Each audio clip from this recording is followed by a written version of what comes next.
My name is Igor, and in today's video I want to share with you guys the conversation that I had with one very nice guy from Ethiopia with experience in soccer management, leadership, and tactical analysis. So I'm talking about Djira. Alright? So please have a seat, relax, and enjoy our conversation. Okay? Bye bye. So you are from Ethiopia, and can you please tell us a little bit about you, like a small bio, a little bit about your background, like just example, I was a military guy and I left the army and I start to prepare myself to be a coach.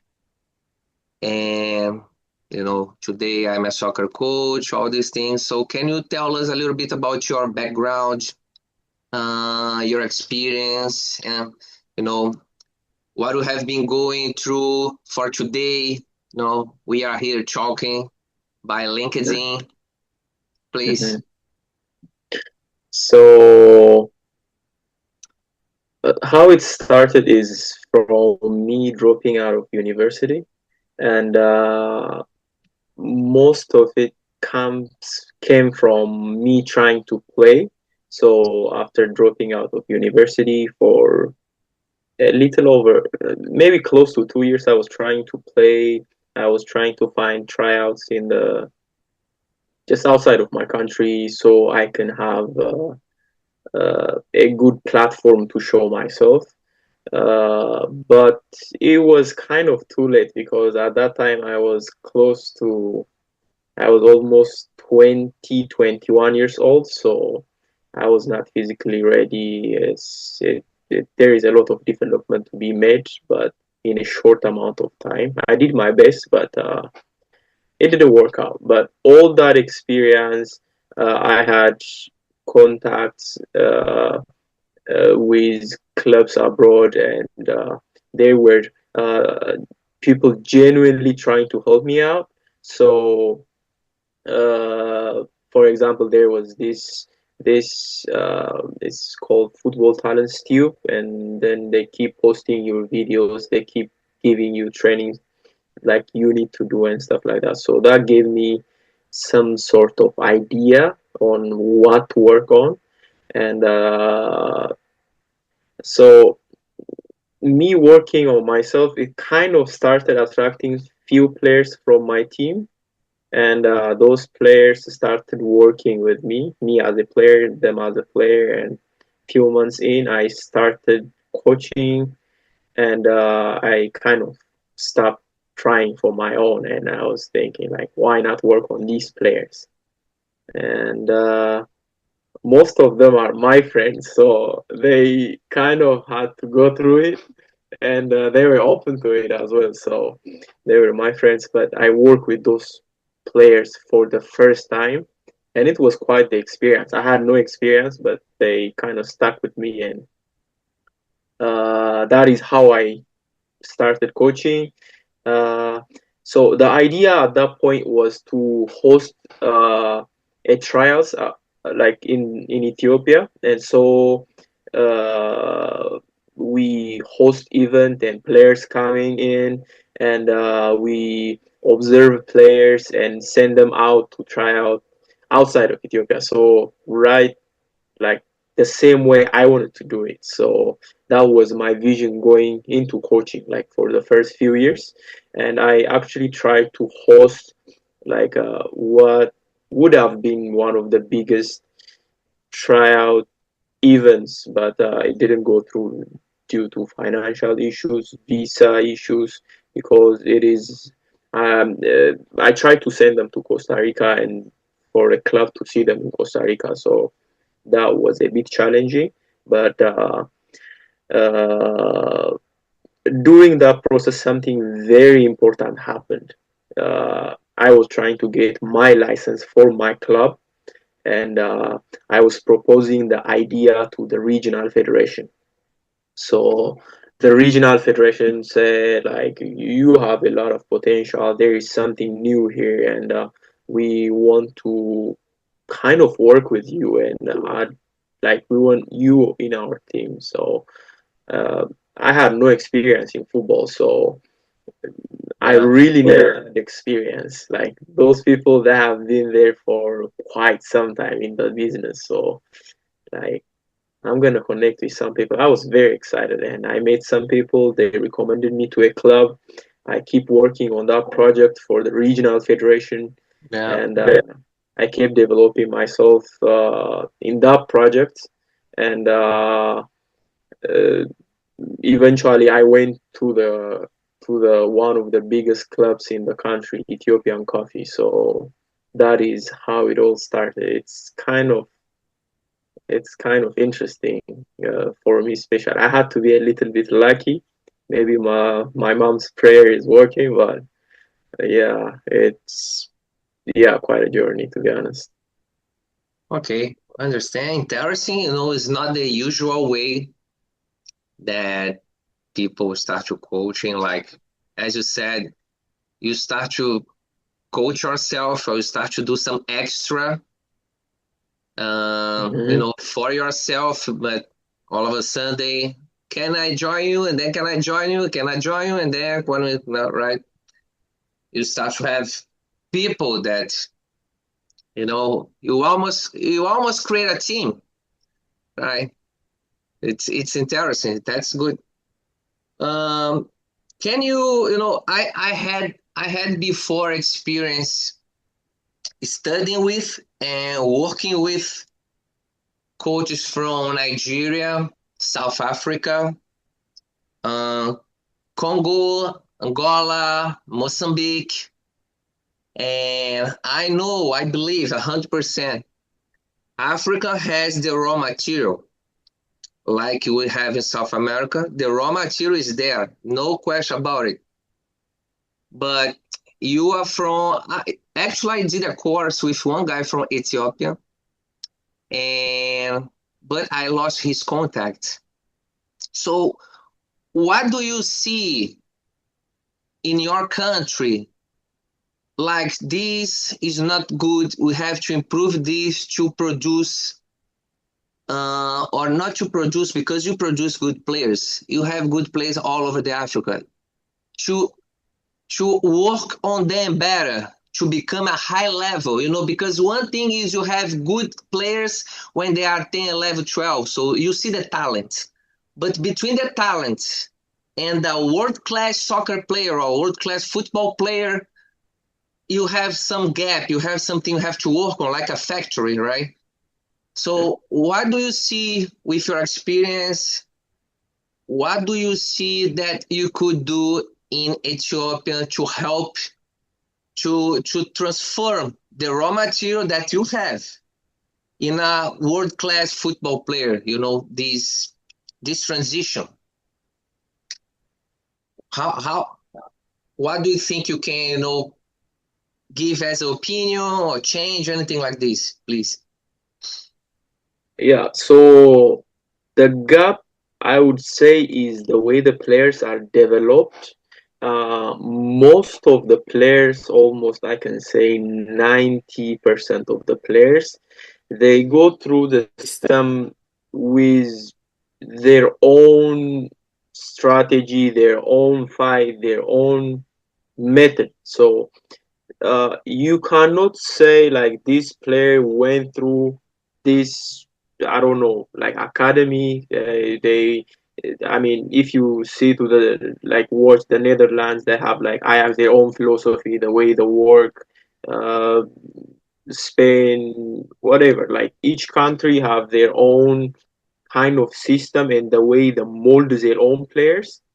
uh, but our players, they fight for themselves. So these players, they don't know how to structure their exercises, their trainings, say, how their body is developing, how they have to consume some foods, like which one is more uh, like convenient for which type of load, how to manage the training load, and how to keep building themselves. So no one, they don't really have anyone to guide them through that.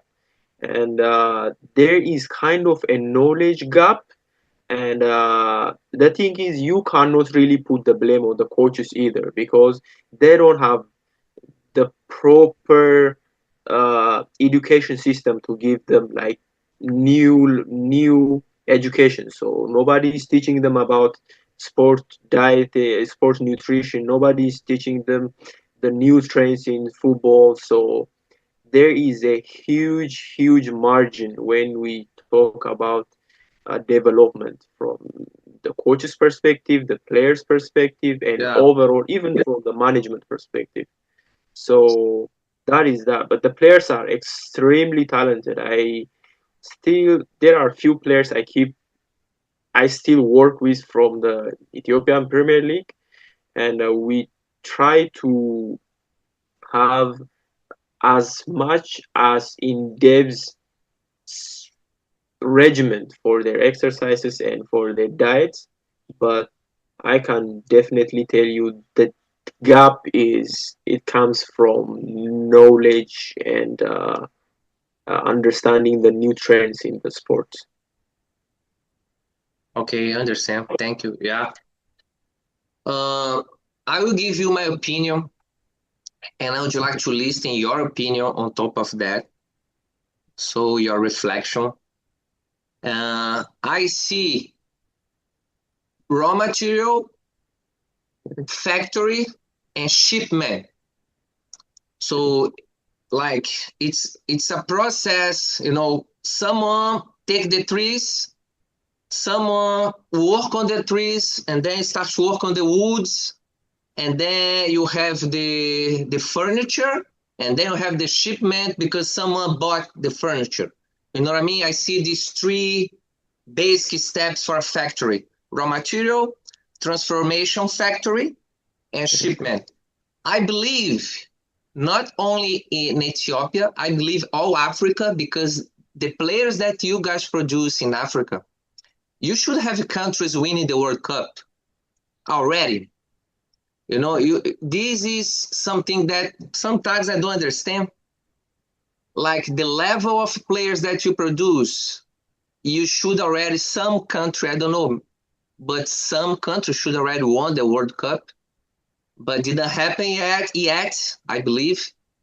So in my opinion, the biggest problem in Africa is the medium, the middle of the process, not raw material, not shipment, the middle, the factory, like between 12, 13 years old until 18, 19 years old. This window, let's say 7 years window, beginning of puberty until the beginning of adult, life. This window, I think you lose a lot of talents. I think as you said, the system. So what's your opinion about it? Yes, I mean, from my experience, you lose a lot of players to a lot of stuff. Some players, uh,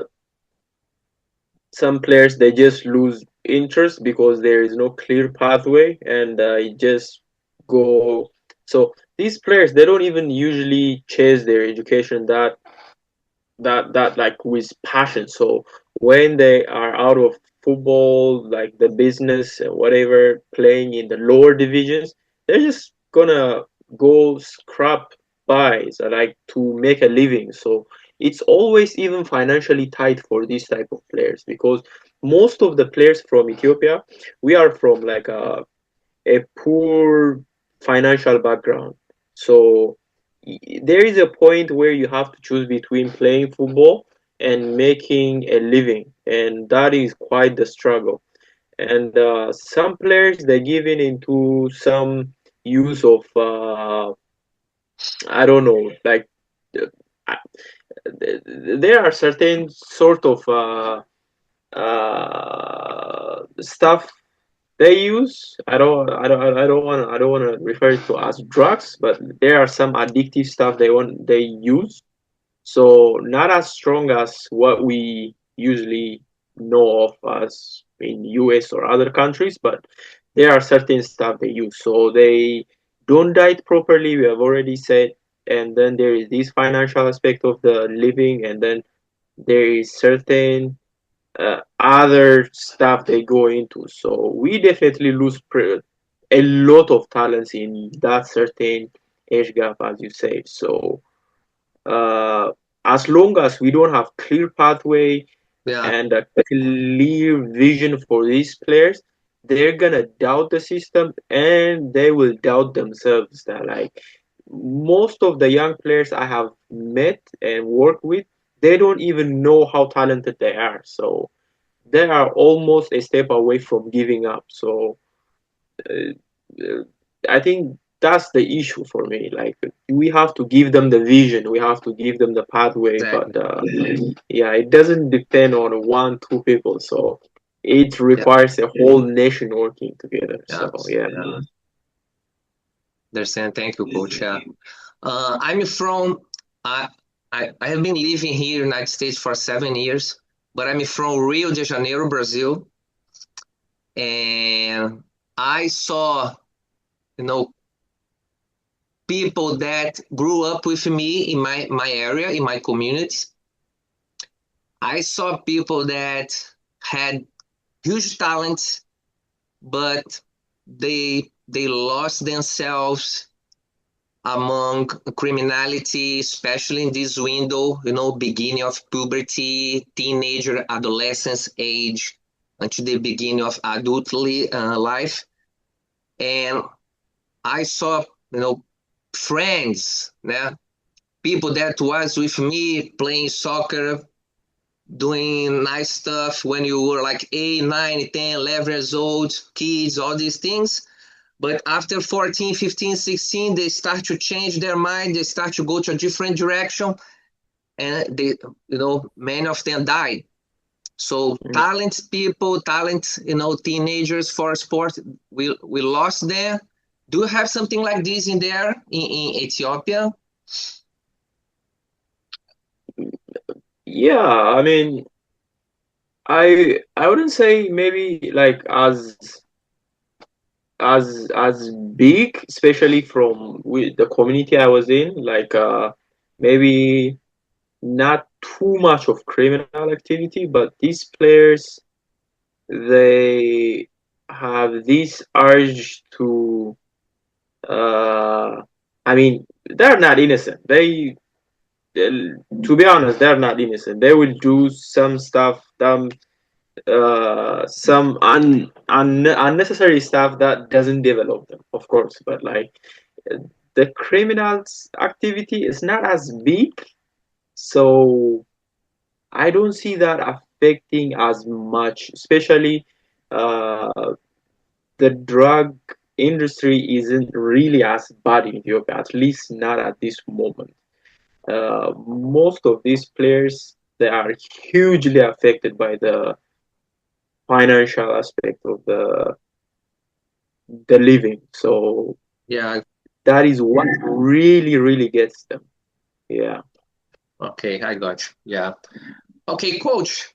When you have your team, do you have specific formation, like example 4-4-2, or how do you do with that? What do you prefer? Do you prefer to understand your players, see your players, and then you go, according to them? Or how do you do with your formation when you have your team, when you're preparing for a game? How do you work on that? Yeah, the previous team I coached was the team I told you about. So I coached for a little bit as a head coach. I just coached for not too much, to be honest, just over a year.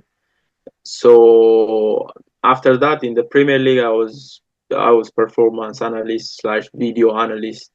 So most of the coaching is from my first period I had with my own club. So at that time, I usually like alternating between variation of 4-3-3. So I can use 4-3-3 or depending on the player, especially the pivots are very important for me. because I want to have a team that is able to process the ball, like the recycle, progress. So depending on the quality of the pivot I have in the team, I can play double pivot or a single pivot. So it usually alternate between uh, 4-3-3 and 4-2-3-1. That is my main go-to. But as a coach, you need to be able to look to the squad you have and be malleable. So what I look into the squad is what type of player I have. So I do as much as I could. I will always do a deep player profiling. So I would have the profile of the players, each players, and I would try to assign at least every player need to play at least two positions in the Yeah. system, uh, and then you can drive some tactics from that. But I need a team that can maintain widths, that can process the balls, recycle, progress. So there is always a room for another formation. I always keep close to 3-5-2 as well. So I really like that. The difference is that you are gonna have one person holding the width, and if you have like that quality, I don't mind really alternating between 3-5-2, 4-2-3-1, 4-3-3. Those are my go-to formations. Okay, I got you. All right, thank you, coach. Please tell me right now, like here in United States, women's soccer is big, strong, you know, they are in a very good position. Of course, they want to improve, they can improve, but they are in a very good position. In Brazil now, women's soccer is a little bit better. You have a league, you know, it's going towards a good direction, I believe. Much better than like 10 years ago. And today in Brazil, women's soccer is much better. So it's improving. How is there in Ethiopia? What do you see? You see improvements in the last 10 years. How do you see that for you know for girls, for women that love the game? So we actually have a very good national team for women. But the thing is, most of these women, they grew up playing with men. So we don't have a clear pathway for girls as of now. It's not very good, but the good players are the ones that grew up playing with men. So that is the thing. Yeah, So the national team is very good, but do we really have players coming in through the system and feeding the national team, feeding the clubs? I really doubt that.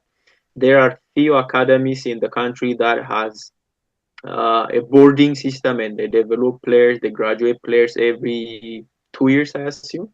Every 2 years, I think. Yeah, every 2 years, something like that. 2 or 4 years, something like that. But apart from those one or two academies, I'm not really sure if there are other pathways for these young girls that want to go from U15, U13 to all the way to the club system. So yeah, the only reason our national team, our women national team, are good is because they grew up playing with men, and uh, yeah. uh, that's yeah, that's it.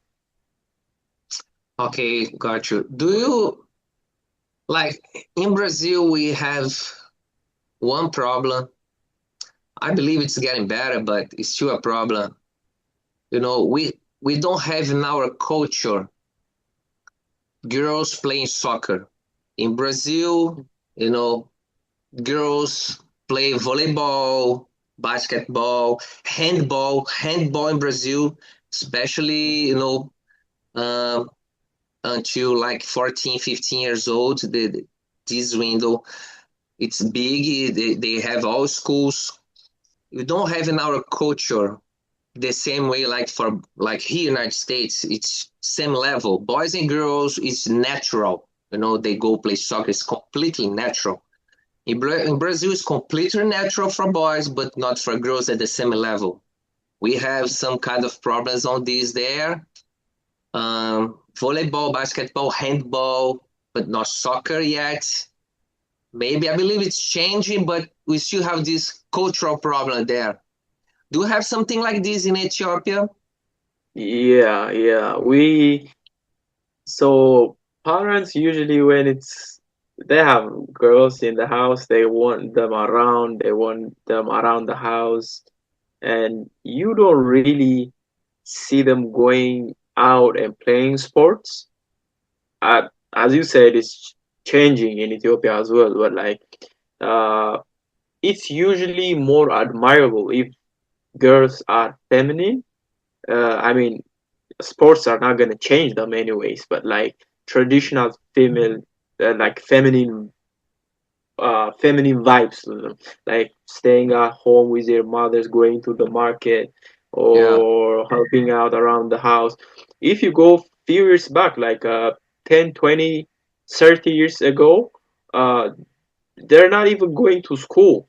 They just stay at home and go learn everything from their mothers. Like it's not so those things change with time, obviously, and it is changing with time, but yeah. uh, I can definitely relate to that. Like it does happen in Ethiopia as well. So Okay. Yeah. yeah, not even football only. The football/soccer is just in every sports they tend to stay at home and do chores in the house and stuff like that. But it is definitely changing right now. Okay. All right. Thank you, coach. Yeah. So I would like to make you a question about futsal. You know, futsal in Brazil is something very strong, very traditional, very in our roots. Um, Usually every World Cup, at least half of the full squad Mhm. start in futsal. They played futsal in their childhood, like Ronaldinho, Robinho, Neymar, um, all these guys. They played futsal when they were like 7, 8, 9, 10, 11 years old. So, do you have experience with futsal? How do you see that?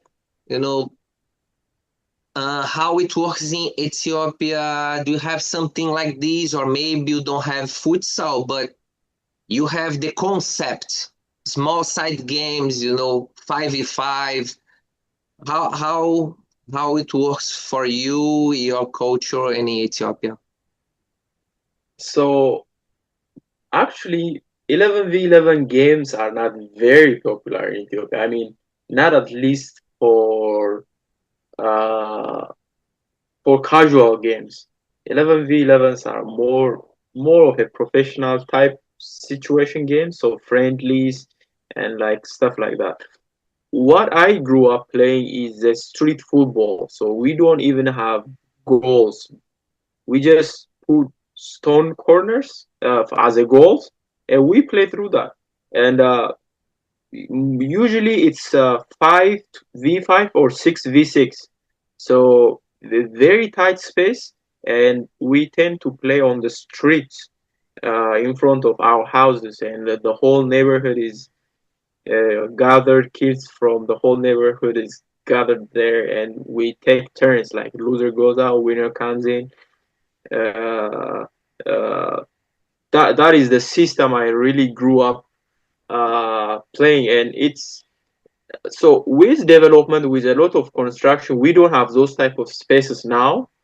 But these days there are a lot of we call them projects, like sort of academies. Mm-hmm. So we have a lot of projects in each city. There are at least 2 3 projects, and they have 50, 100, 200 kids coming in playing there. But most of us, at least from my generation and generation behind me, Mm-hmm. earlier than me, we grew up playing on the streets, like Yeah. where everyone walks. We had to stop for large masses of people to walk through, and then we play again. So that is what actually shaped most of the professionals. playing at least right now, like 25, 26, 27-year olds, they definitely grew up playing football like that. Yeah, the same idea. It's not a regular futsal, but it's the same concept. You learn, your learning stuff is the same, I believe. You have to Yeah, be quick thinking. You have to see what's going on, be fast here, not only with your legs. Yeah, that's why it's so, when you see African players playing, you see so many similarities with, us in Brazil or in South America. I saw very similar style, the way they move, all these things. Yeah. yeah. All right, coach, thank you for coming. We are running out of our time. Thank you for your time. Thank you for your kindness. We met each other in LinkedIn Mhm. and, sharing your experience, your ideas, your thoughts, your opinion. Ethiopia is a country that in a soccer world, in the football world, there is no much tradition like Brazil, Argentina, England, Germany. But as I said, I believe you guys, if you fix this middle moment, between raw material and the shipment, there's no other way. It's the championship is gonna come. I don't know for who, Nigeria, Ivory Coast, I don't know, Ethiopia, I don't know, but the championship will come. So thank you so much, and I would like to, let you talk and say your last words before you finish. Uh, your viewpoint about soccer, United States, Ethiopia. Feel be free. Mm, more, I want to say thank you to you for reaching out, for uh, creating this platform to have a chat. It's really nice, and uh,